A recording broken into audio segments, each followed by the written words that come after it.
8 words determined my fate.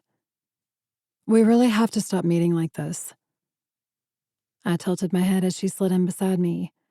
I didn't dare risk looking directly at her, so I settled on her shoes.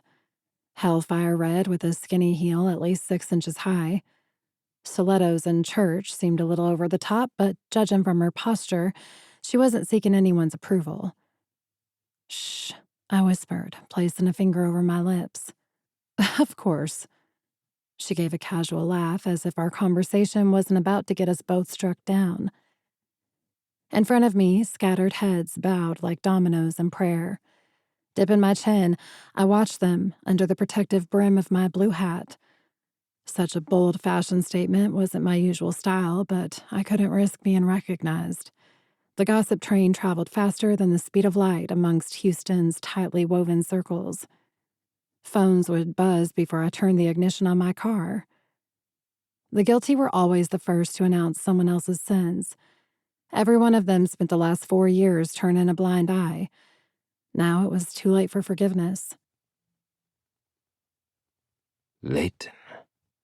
Lies, all lies. I wanted to close my eyes and let it sink in how truly fucked I'd been. Was and now am, but I couldn't.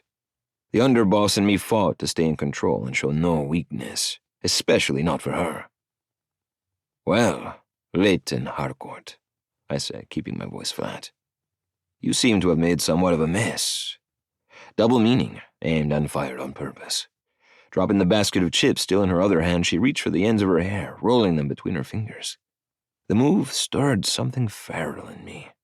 Years melted away, and a waitressing uniform blended into an expensive yellow dress as bright as the sun. Her shoulder-length hair suddenly tumbled down her back in soft waves that felt forbidden to touch.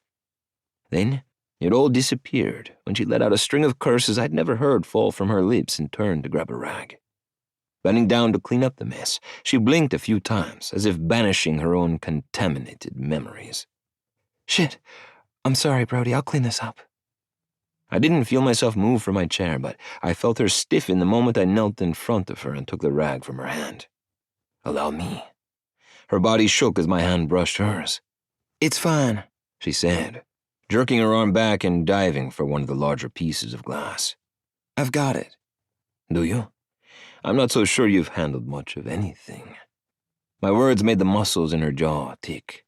I enjoyed the sight until her face contorted and she let out a pained cry. She opened her clenched hand, and we both looked down at the small slice the shard of glass left on her palm. Blood seeped from the cut, dripping down her wrist and mixing with the beer still pooling on the floor. Why is there always more blood? She rasped. The phrase caught me off guard. The pain in her voice as she stared at her hand triggering an instinct in me, one that hadn't been awakened in a long time.